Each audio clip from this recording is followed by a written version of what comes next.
नमस्कार दोस्तों, जय श्री कृष्णा, राधे राधे। सानिध्यम परिवार के सभी सदस्यों का मैं CS चौधरी हार्दिक अभिनंदन करता हूं। मित्रों, स्वागत है आपका हमारे इस परिवार में। आज मैं आपके लिए लेकर के आया हूं व्याकरण शिक्षण। शिक्षण विधि के पार्ट के रूप में आज हम बात करने वाले हैं किसकी? व्याकरण शिक्षण की। व्याकरण शिक्षण में कौन कौन सी विधियां उपयोगी हैं, कौन सी विधि का किस तरह प्रयोग किया जाता है, विस्तार से नहीं, संक्षिप्त रूप में। डिटेल से आप पढ़ चुके हो, लेकिन अब समय है कि शॉर्ट रूप में सब कुछ दोहरा लिया जाए। तो बिना समय गंवाए मैं शुरू कर रहा हूं व्याकरण शिक्षण। और आप क्या कर रहे हैं? आप चैनल को सब्सक्राइब करिए, क्लास को लाइक और शेयर कर दीजिए। चलिए मित्रों, व्याकरण शिक्षण की बात कर रहे हैं। सबसे पहले तीन महत्वपूर्ण चीजें। प्रमुख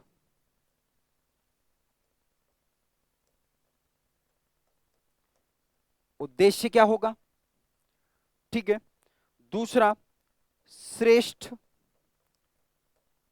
विधि कौन सी होगी, श्रेष्ठ विधि कौन सी होगी। और तीसरे की बात करेंगे, पहले बात करते हैं किसकी? श्रेष्ठ विधि क्या होगी व्याकरण शिक्षण की। और तीसरा मित्रों, प्रमुख सोपान कौन सा होगा, प्रमुख सोपान कौन सा होगा, तीनों की बात करेंगे। तो मित्रों, सबसे पहले आपके सामने प्रमुख उद्देश्य क्या होता है? व्याकरण शिक्षण का प्रमुख उद्देश्य होता है भाषा तत्वानाम ज्ञान प्रदानम। भाषा तत्वानाम ज्ञान प्रदानम, भाषा तत्वों का ज्ञान प्रदान करना व्याकरण शिक्षण का प्रमुख उद्देश्य है। श्रेष्ठ विधि कौन सी रहेगी मित्रों? श्रेष्ठ विधि है आगमन निगमन, यानी दोनों को मिला दिया जाए तो आगमन निगमन।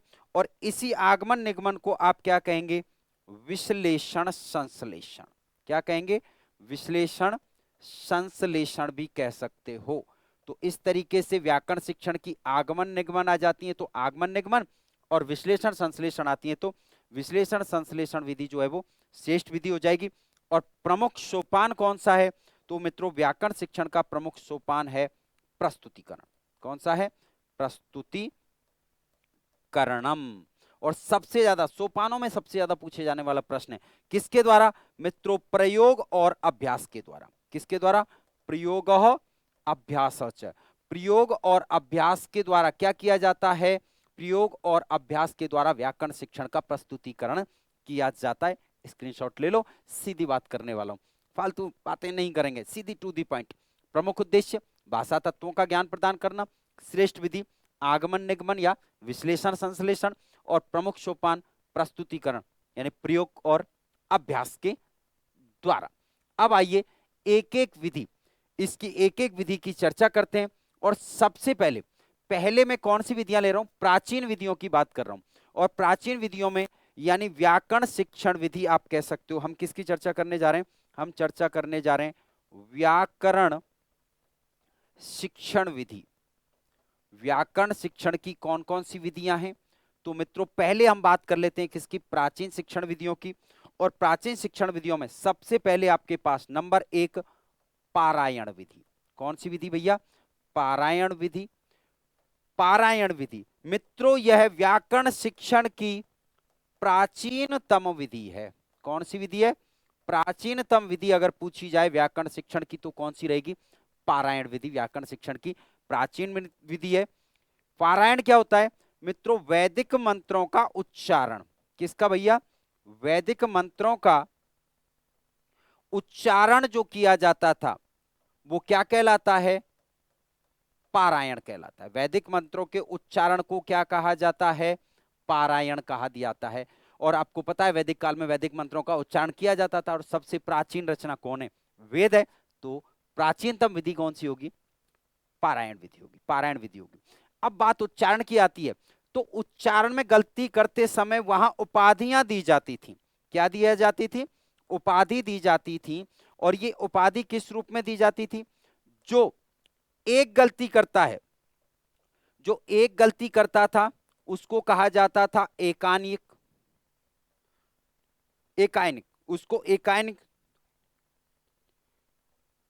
और जो दो गलती करता था उसको कहा जा एकायनिक। एकायनिक का मतलब हुआ जिसने क्या की? एक गलती की, क्या की भैया, एक गलती की। दूसरा, जिसने दो गलतियां की उसको द्वैनिक कहा जाता था। क्या कहा जाता था उसको, द्वैनिक कहा जाता था। द्वैनिक कहा जाता था किसको भैया, जिसने दो गलती कर दी उच्चारण में उसको द्वैनिक। और तीसरा, जिसने कितनी गलतियां कर दी भैया, तीन गलतियां कर दी, उसको त्रैनिक कहा जाता था कि भैया तूने तीन गलतियां कर दी हैं इसलिए तुझे क्या कहा जाएगा, तुझे त्रैनिक कहा जाता था। तीन गलती करने वाले को मित्रों त्रैनिक कहा जाता था। तो इस तरीके से ये उपाधियां कौन सी विधि से जुड़ी हुई हैं, ये उपाधियां जुड़ी हुई हैं भैया आपकी पारायण विधि से। तो एक गलती करने वाला एकानिक, दो गलती करने वाला द्वैनिक और तीन गलती करने वाला त्रैनिक कहलाता था। जल्दी से स्क्रीनशॉट ले लो। पारायण विधि कौन सी विधि, पारायण विधि। इससे ज्यादा आपसे पारायण विधि में कुछ नहीं पूछेगा। आपसे वैदिक मंत्रों का उच्चारण कौन सी विधि में, पारायण विधि में। प्राचीनतम विधि पारायण विधि। और एकानिक द्वैनिक या त्रैनिक उपाधियां कौन सी विधि में दी जाती थी, पारायण विधि में। कौन सी विधि में, पारायण विधि में। चलिए अगली विधि, अगली विधि के रूप में आपके सामने अब बात करते हैं नंबर 2। और दूसरी विधि है आपकी सूत्र विधि। कौन सी विधि, सूत्र विधि की बात करेंगे। और हमें पता है कि सूत्र विधि का जो प्रमुख उद्देश्य होता है वो क्या होता है, घटे समुद्र पूर्णम। क्या कहा जाता है, घटे समुद्र पूर्णम। यानी कि कह सकते हैं आप इसको, गागर में सागर भरना। गागर में क्या भरना, सागर भरना ही कौन सी विधि है, सूत्र विधि है। भाई मटकी में क्या भर दी, गागरी में सागर भर दिया, एक सूत्र में सब कुछ कह दिया जाता था। तो घटे समुद्र पूर्णम कौन सी विधि है, सूत्र विधि है। मित्रों ये व्याकरण शिक्षण की प्राचीन विधि है। कौन सी विधि रहेगी, प्राचीन विधि है। और इस विधि को, इस विधि को मित्रों कंठस्थीकरण विधि, इस विधि को कंठस्थीकरण विधि, पंडित विधि, कौन सी विधि, पंडित विधि, या फिर प्राचीन विधि भी कह दिया जाता है। इसी विधि के नाम है, किसके, सूत्र विधि के ही नाम है। कंठस्थीकरण विधि, पंडित विधि या सूत्र विधि भी इसको कह दिया जाता है।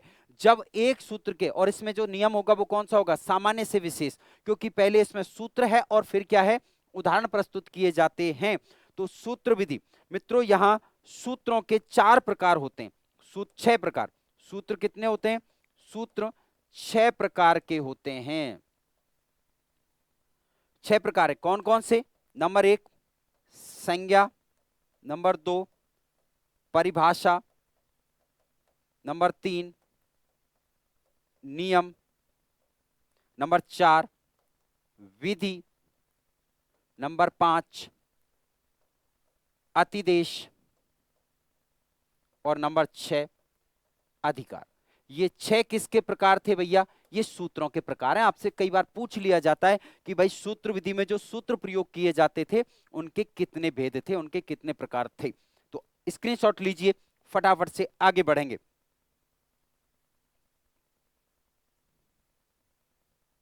चलें आगे। अगली विधि, प्राचीन विधि की बात कर रहे हैं। और अगली विधि जो आपके सामने है वो कौन सी है भैया, अगली विधि है प्राचीन विधियों में व्याख्या विधि। ये व्याकरण शिक्षण की विधि है। कौन सी विधि, व्याख्या विधि की बात करेंगे। और व्याख्या विधि का मतलब क्या होता है, व्याख्या विधि का मतलब है सूत्रों की व्याख्या करते हुए, क्या करते हुए, सूत्रों की व्याख्या करते हुए अर्थ स्पष्ट करना। सूत्रों की व्याख्या करनी और उसका अर्थ स्पष्ट करना कौन सी विधि हो जाती थी, व्याख्या विधि हो जाती थी। आचार्य पतंजलि ने, किसने, आचार्य पतंजलि ने व्याख्या के 4 अंग बताए हैं। व्याख्या विधि के कितने अंग बताए, आचार्य पतंजलि ने व्याख्या विधि के 4 अंग बताए। याद करना, नोट कर लेना भैयाओ, लालाओ मुन्नाओ। 4 अंग माने हैं किसने, आचार्य पतंजलि ने। चारों अंगों की बात करेंगे लेकिन पहले याद रखो कि कितने, आचार्य पतंजलि ने महावाष्य लिखी है। कौन सी लिखी है, महावाष्य। और उसमें व्याख्या विधि के कितने अंग माने हैं, 4 अंग माने हैं। कौन कौन से, नंबर 1 चर्चा, चर्चा का मतलब होता है सूत्रों के अर्थ आदि पर एक एक सूत्रों की व्युत्पत्ति करना, सूत्रों के शब्दों को अलग अलग करते हुए उनका अर्थ स्पष्ट करना। नंबर 2, उदाहरण, क्या करना भैया, उदाहरण प्रस्तुत करना। नंबर 3, जो सूत्र आपने पढ़ा उसी के उदाहरण दिए। इन उदाहरणों को पुष्ट करने के लिए यानी पक्का करने के लिए क्या करना, इन उदाहरणों को पक्का करने के लिए प्रत्युदाहरण देना। और चौथा जो चौपान था वो है भैया वाक्य अध्याहार। क्या होता है, वाक्य अध्याहार, यानी कि किसी सूत्र का अर्थ स्पष्ट करने के लिए पिछले सूत्रों में से शब्दों का जब चयन किया जाता है तो वाक्य अध्याहार कहलाता है। तो इस तरीके से व्याख्या विधि के व्याख्या के कितने अंग बताए पतंजलि ने, 4 अंग बताए हैं। और ये भी कैसी विधि है, ये भी मित्रों प्राचीन विधि है। सूत्र विधि प्राचीन विधि, पारायण विधि प्राचीन या प्राचीनतम आप कह सकते हो। व्याख्या विधि भी कैसी विधि है भैया, व्याख्या विधि भी आपकी प्राचीन विधि है। फटाफट से आपको पता है आपको क्या करना है, स्क्रीनशॉट लेना है, आगे बढ़ना है। चलें अगली विधि। अगली विधि व्याकरण शिक्षण की ही भाषा संसर्ग विधि। कौन सी विधि भैया, भाषा संसर्ग विधि। ये विधि जो है वो किसकी है, ये विधि भी मित्रों व्याकरण शिक्षण की विधि है। किसकी विधि है भैया, व्याकरण शिक्षण की विधि है। और सबसे महत्वपूर्ण, इस विधि को याद रखना बहुत महत्वपूर्ण है, भाषा संसर्ग विधि को अव्याकृति विधि, अव्याकृति विधि या प्रासंगिक विधि भी कहा जाता है। अव्याकृति विधि या फिर इसको क्या कहा जाता है, प्रासंगिक विधि भी इसी के दूसरे नाम है। क्या होती है व्याख्या भाषा संसर्ग विधि, व्याकरण के नियम सिद्धांतों के बिना, व्याकरण के भैया नियम सिद्धांत बताए बिना, बिना रचना द्वारा, किसके द्वारा, रचना द्वारा व्याकरण का ज्ञान कराना। किसका, रचना द्वारा व्याकरण का ज्ञान कराना।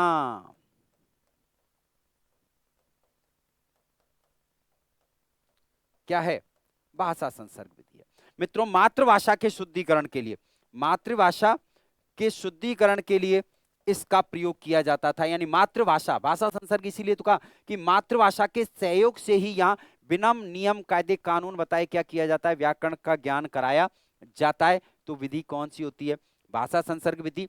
अक्सर पूछा जाता है अव्याकृति विधि या प्रासंगिक विधि जो है वो किसके नाम है, तो ये भाषा संसर्ग विधि के ही दूसरे नाम है। आगे बढ़ जाऊं, चलिए आगे बढ़ रहे हैं भैया अगली विधि की तरफ। व्याकरण शिक्षण की अगली विधि आपके सामने है अन्वय व्यतिरेक विधि। नंबर आप डाल लेना जो भी हो, नंबर 5 है वैसे संभवतः।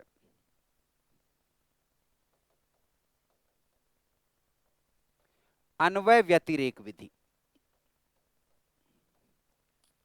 और यहां याद रखना है अन्वय व्यतिरेक विधि, अन्वय का मतलब होता है, 2 पद हैं यहां पर, अन्वय और दूसरा है व्यतिरेक। दूसरा क्या है, व्यतिरेक है। तो अन्वय का मतलब तो यहां पर क्या है भैया, प्रकृति है। क्या है, प्रकृति। और व्यतिरेक का मतलब क्या है, व्यक्रेत का मतलब होता है प्रत्यय। प्रकृति का मतलब होता है धातु आदि, प्रकृति का मतलब क्या होता है, मूल धातु आदि जो होती है उनको प्रकृति कहा जाता है। तो जहां प्रकृति प्रत्यय के द्वारा, किसके द्वारा, प्रकृति प्रत्यय के द्वारा, प्रकृति प्रत्यय के द्वारा किसका, व्याकरण का ज्ञान कराया जाता है। अर्थात आप कह सकते हैं प्रकृति प्रत्यय का विभाजन करते हुए, प्रकृति प्रत्यय यानी धातु प्रत्यय आदि के माध्यम से व्याकरण का ज्ञान कराया जाता है। तो विधि कौन सी होती है भैया, तो विधि होती है अन्वय व्यतिरेक विधि। कौन सी विधि हो जाती है, अन्वय व्यतिरेक विधि। सीधी प्रश्न यही होता है कि कौन सी विधि ऐसी है जिसमें प्रकृति प्रत्यय के माध्यम से व्याकरण का ज्ञान कराया जाता है, अन्वय व्यतिरेक विधि। या फिर अन्वय व्यतिरेक विधि में किस माध्यम से व्याकरण का ज्ञान कराया जाता है, तो अन्वय व्यतिरेक विधि में मित्रों प्रकृति प्रत्यय के माध्यम से व्याकरण का ज्ञान कराया जाता है। फटाफट से स्क्रीनशॉट लीजिए, मैं बिल्कुल साइड में हूं। आइए अब ये प्राचीन, ये भी कैसी विधि थी, ये भी मित्रों प्राचीन विधि थी। तो 5 प्राचीन विधियां पढ़ने के बाद में अब कहां चलते हैं, नवीन विधियों की तरफ चलते हैं। और नवीन विधियों में सबसे पहले हम कौन सी विधि ले रहे हैं, सबसे पहले हम ले रहे हैं आगमन विधि। नवीन विधियों में सबसे पहले कौन सी ले रहे हैं, आगमन विधि। और हम जानते हैं कि व्याकरण शिक्षण की सर्वश्रेष्ठ विधि है, व्याकरण शिक्षण की, किसकी भैया, व्याकरण शिक्षण की ये सर्वश्रेष्ठ विधि है, श्रेष्ठ विधि है। कौन सी है, आगमन विधि है। इसमें 2 शिक्षण सूत्र, कौन सा, सबसे महत्वपूर्ण, विशिष्टात सामान्यम प्रति, विशिष्टात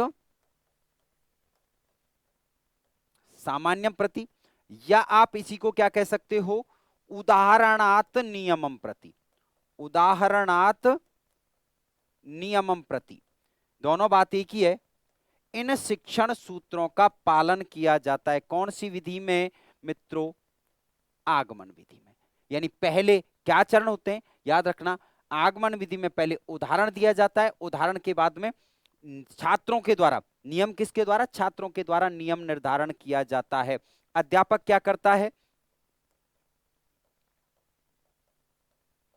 अध्यापक क्या करेगा, उदाहरण प्रस्तुत करता है, उदाहरण प्रस्तुत करेगा कौन, अध्यापक। इसीलिए तो प्रस्तुतिकरण सबसे महत्वपूर्ण सोपान है। और छात्र क्या करेंगे भैया, छात्र करेंगे उदाहरणों की सहायता से नियम निर्धारण, छात्र क्या करेंगे, उदाहरणों की सहायता से नियम निर्धारण। छात्रों के द्वारा उदाहरणों की सहायता से क्या किया जाता है, उदाहरणों की सहायता से नियम का निर्धारण जब किया जाए तो विधि कौन सी हो जाती है भैया, विधि हो जाती है आगमन विधि। कौन सी हो जाती है, आगमन विधि। कौन सी विधि, इंपॉर्टेंट विधि है, स्क्रीनशॉट ले लो, फटाफट से स्क्रीनशॉट ले लीजिए। यहां महत्वपूर्ण चीज कि कई बार परीक्षा में उदाहरण विधि के सोपान पूछ लिए, सॉरी, आगमन विधि के सोपान पूछ लिए जाते हैं। तो इनके सोपानों का जो क्रम रहेगा वो ये रहेगा, आप उसको भी थोड़ा सा देख लीजिए। सोपान जो हैं उनका क्रम क्या रहेगा, सबसे पहले क्या होता है, नंबर 1 उदाहरण, क्या रहेगा, उदाहरण प्रस्तुत करना। उदाहरण प्रस्तुत करने के बाद निरीक्षण करना, क्या करना, निरीक्षण करना। निरीक्षण के बाद में उस उदाहरणों के माध्यम से क्या किया जाना है, नियम निरूपण किया जाता है। और नियम निरूपण के बाद मित्रों उस नियम का क्या किया जाता है, परीक्षण किया जाता है। ये इसका प्रॉपर क्रम है जो परीक्षा में कई बार पूछा जाता है। सबसे पहले उदाहरण प्रस्तुत करना, उदाहरण प्रस्तुत करने के बाद में उदाहरणों का निरीक्षण करना, और उन उदाहरणों के माध्यम से नियम निरूपण करना, और फिर उस नियम का क्या करना, परीक्षण करना। यही आगमन विधि के प्रमुख सोपान हैं। यहां आपको याद रखना है कि आगमन विधि को ही कौन सी विधि कहा जाता है, आगमन विधि को ही मित्रों विश्लेषण विधि भी कहा जाता है। कौन सी विधि, विश्लेषण विधि भी कह दिया जाता है। विधि कौन सी, आगमन विधि। फटाफट से अब स्क्रीनशॉट ले लो इसका।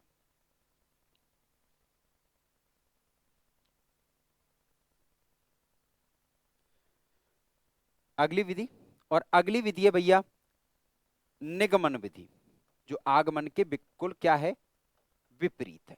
आगमन विधि के बिल्कुल कैसी है, आगमन विधि के बिल्कुल विपरीत चलने वाली विधि कौन सी है, निगमन विधि है। यानी आप कह सकते हैं ये कैसे चलती है, ये आगमन विधि के विपरीत चलती है। क्या चलती है, विपरीत चलती है। और इसके जो प्रमुख शिक्षण सूत्र हैं वो क्या रहेंगे, उल्टे हो जाएंगे। सामान्यात विशेषम प्रति, यानी सामान्य से किसकी ओर, विशेष की ओर, किसकी ओर, सामान्य से विशेष की ओर आप कह सकते हो। या फिर आप इसको क्या कह सकते हो, नियमात उदाहरणम प्रति, यानी नियम से किसकी ओर भैया, नियम से उदाहरण की ओर जो विधि चलती है वो कौन सी हो जाती है,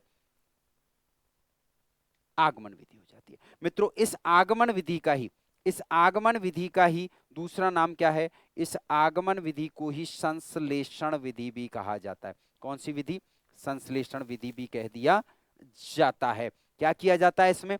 इसमें पहले उदाहरण प्रस्तुत किए जाते हैं और उदाहरणों, सॉरी इसमें पहले उदाहरण नहीं, उल्टा हो गया, नियम होगा पहले। इसमें आगमन में पहले नियम उदाहरण थे, तो इसमें पहले छात्रों को नियम बताया जाता है और उस नियम को स्पष्ट करने के लिए क्या दिए जाते हैं? उदाहरण दिए जाते हैं। तो विधि कौन सी हो जाती है? निगमन विधि हो जाती है। आगमन विधि के बिल्कुल ठीक कैसी है? विपरीत है। इसी का दूसरा नाम क्या है? संश्लेषण विधि भी होता है। तो क्या हम ये कह सकते हैं कि अगर आप क्या करें, अगर आप आगमन और निगमन दोनों को एक साथ ले आते हैं, आगमन और निगमन दोनों विधियों को एक साथ ले आते हैं, तो इसका दूसरा रूप क्या बन जाता है? इसी को क्या हम कह सकते हैं? विश्लेषण संश्लेषण विधि। कौन सी विधि हो जाएगी?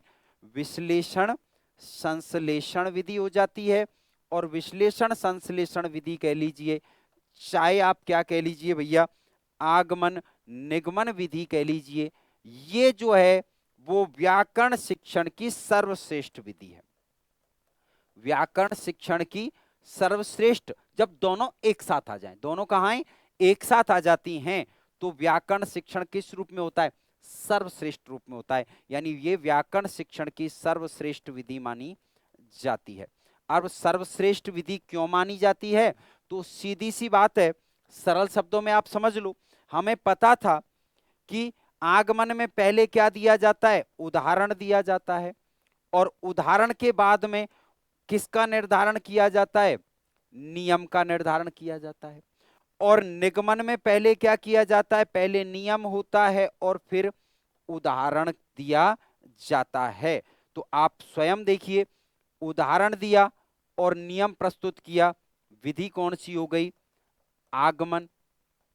और फिर नियम से उदाहरणों की तरफ भी गए, तो विधि कौन सी हो गई? निगमन विधि हो गई। कौन सी विधि हो गई भैया? निगमन विधि हो गई। तो क्या हम ऐसा कर सकते हैं कि पहले उदाहरण दिया जाए, उदाहरण के बाद नियम बनाया जाए, और नियम को स्पष्ट करने के लिए फिर से क्या दिए जाए? फिर से उदाहरण दे दिए जाए, तो हमारी विधि कौन सी हो जाएगी? आगमन निगमन हो जाएगी। इसलिए व्याकरण शिक्षण की सर्वश्रेष्ठ विधि कौन सी मानी जाती है? आगमन निगमन विधि को माना जाता है। स्क्रीनशॉट ले लिया होगा। तो चलिए अगली विधि की तरफ चल रहे हैं, और व्याकरण शिक्षण की अगली विधि है भैया पाठ्य पुस्तक विधि। व्याकरण शिक्षण की अगली विधि कौन सी है? व्याकरण शिक्षण की अगली विधि है पाठ्य पुस्तक विधि। और बेटा याद रखना, जब पेन हाथ में से गिरता है ना, तो परीक्षा में जरूर आता है, याद रखना।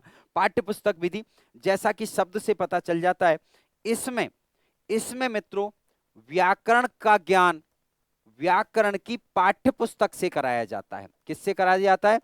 व्याकरण की पाठ्य पुस्तक का प्रयोग किया जाता है। जैसे आप कह सकते हो रचनानुवाद कौमुदी हो गई, अनुवाद चंद्रिका हो गई, ये सभी क्या है? रचनानुवाद कौमुदी है, अनुवाद चंद्रिका है, ये जो हैं वो अनुवाद शिक्षण कराने वाली पुस्तकें हैं। इनके माध्यम से जब क्या कराया जाए मित्रों, व्याकरण का ज्ञान कराया जाए, तो विधि कौन सी हो जाती है? पाठ्य पुस्तक विधि हो जाती है। इसमें क्या किया जाता है? संपूर्ण जो व्याकरण है उसको अध्याय में विभाजित कर दिया जाता है। किसमें? अध्याय में विभाजित कर दिया जाता है। संज्ञा का अध्याय अलग, सर्वनाम का अलग, संधि का अलग, पाठ होते हैं। प्रत्येक पाठ के बाद में अभ्यास कार्य दे दिया जाता है। तो विधि कौन सी होती है? पाठ्य पुस्तक विधि। किसकी? व्याकरण शिक्षण की नवीन विधि है। चलिए अगली विधि, व्याकरण शिक्षण की अगली विधि जो है वो है मित्रों समवाय विधि। कौन सी है? समवाय विधि है। और समवाय विधि क्या होती है भैया? समवाय मतलब समूह। यहां ध्यान रखना, इस विधि को सहयोग विधि भी कहते हैं। इस विधि का ही दूसरा नाम क्या है? इस विधि को सहयोग विधि भी कहते हैं। क्यों? क्योंकि यहां व्याकरण जो है वो मुख्य विषय नहीं रहता। व्याकरण मुख्य विषय नहीं रहता, बल्कि गद्य पद्य आदि का जब आप अध्यापन करा रहे हो, आदि के शिक्षण के साथ ही, आदि के शिक्षण के साथ किसका ज्ञान करा दिया जाता है? संधि, समास, यानी अलग से ज्ञान नहीं करा रहे, बल्कि पढ़ा तो गद्य पद्य रहे, लेकिन गद्य पद्य के साथ में क्या कर रहे हैं, संधि, समास हो गया, प्रत्यय हो गया, उपसर्ग हो गया, आदि का ज्ञान, अव्यय हो गए, आदि का जब ज्ञान कराया जाए, आदि का ज्ञान कराना क्या कहलाता है, समवाय विधि कहलाती है। इसमें अलग से शिक्षण नहीं कराया जाता है, बल्कि क्या किया जाता है, गद्य पद्य आदि का शिक्षण कराते समय ही शिक्षण करा दिया जाता है। विधि कौन सी हो जाती है भैया, समवाय विधि हो जाती है। कौन सी हो जाती है, समवाय विधि। स्क्रीनशॉट ले लिया होगा। तो चलिए आखिरी विधि, आखिरी विधि कौन सी विधि है, अनौपचारिक विधि। आखिरी जो विधि है व्याकरण शिक्षण की वो है भैया अनौपचारिक विधि। यानी जिस व्याकरण शिक्षण को पढ़ने में आप 2 से 3, 4, 5 घंटे लगाते हो, उस व्याकरण शिक्षण को आपने छोटे से समय में मात्र 20-25 मिनट में पूरा कर लिया है, सभी शिक्षण विधियों को। तो इसी तरीके से आप जुड़े रहिए हमारे साथ, चैनल को लाइक सब्सक्राइब करें, क्लास को लाइक शेयर करते रहिए, ऐसी ही चीजें आपको मिलती रहेंगी हमारे चैनल पर। याद है ना, संस्कृत सानिध्यम बाई CS सर। अनौपचारिक विधि, अनौपचारिक जैसा कि शब्द से ही पता चल जाता है, अनौपचारिक का मतलब होता है वही बिना नियम सिद्धांत के, बिना नियम सिद्धांत के व्याकरण ज्ञान, बिना नियम सिद्धांत के किसका ज्ञान कराना, व्याकरण का ज्ञान कराना। कौन सी विधि है भैया, अनौपचारिक विधि है। बिल्कुल किसके समान हो गई, आप पहले पढ़ चुके हो, बिल्कुल ये किसके अनुरूप है, ये बिल्कुल भाषा संसर्ग विधि के अनुरूप हो गई। कौन सी विधि, भाषा संसर्ग विधि के अनुरूप हो गई। यानी जैसी भाषा संसर्ग विधि थी जिसको हम अव्याकृति विधि कह रहे थे, उसके अनुरूप हो गई। और यहां अति महत्वपूर्ण चीज याद रखना भैया कि प्राथमिक स्तर, कौन सा स्तर, प्राथमिक स्तर के लिए, प्राथमिक स्तर के लिए सर्वाधिक उपयोगी है। प्राथमिक स्तर के लिए सर्वाधिक उपयोगी विधि जो है वो कौन सी है, अनौपचारिक विधि है। कौन सी है, अनौपचारिक विधि। अगर सामान्य रूप में प्रश्न होगा व्याकरण शिक्षण की श्रेष्ठ विधि कौन सी है, तो आगमन निगमन दोनों एक साथ आएंगे या विश्लेषण संश्लेषण एक साथ आएंगे। लेकिन प्राथमिक स्तर पर पूछा जाता है तो प्राथमिक स्तर पर छात्र को व्याकरण के नियम आदि कानून आदि का ज्ञान नहीं कराया जाता है, बल्कि सीधा मातृभाषा के माध्यम से ही क्या किया जाता है, सामान्य ज्ञान व्याकरण का कराया जाता है। मातृभाषा का शुद्ध प्रयोग उसको सिखाया जाता है, भाषा का शुद्ध प्रयोग सिखाया जाता है। इसलिए अनौपचारिक विधि जो है प्राथमिक स्तर की सबसे उपयोगी विधि रह जाती है। तो ये था मित्रों आपका व्याकरण शिक्षण। उम्मीद करता हूं मेरा यह प्रयास आपके लिए निश्चित रूप से उपयोग होगा, आपकी सफलता में सहयोगी होगा। इसी तरीके के क्लासेस देखने के लिए, शॉर्ट ट्रिक देखने के लिए, साथ के साथ थ्योरी क्लासेस और टेस्ट के लिए जुड़े रहिए संस्कृत सानिध्यम यूट्यूब चैनल पर मेरे यानी CS चौधरी के साथ। आप अगर डिटेल में थ्योरी पढ़ना चाहते हैं तो प्लेलिस्ट में जाइए, वहां आपको संस्कृत व्याकरण टेस्ट सीरीज, टॉपिक टेस्ट या टॉपिक वाइज प्लेलिस्ट बनी हुई है, वहां संपूर्ण विस्तृत थ्योरी आपको निःशुल्क, यानी पूरी तरह से निःशुल्क आपको वहां कक्षाएं मिल जाएंगी। आप उन क्लासेज का अध्ययन कीजिए। याद रहे हमारा प्रयास आपको पढ़ाना नहीं सिखाना है, बस आप सीखते रहिए, हम सिखाते रहेंगे। फिलहाल आपसे विदा लेते हैं, स्वस्थ रहिए, सुरक्षित रहिए और अपना ख्याल रखिएगा। मिलते हैं अगली क्लास में। बहुत बहुत धन्यवाद।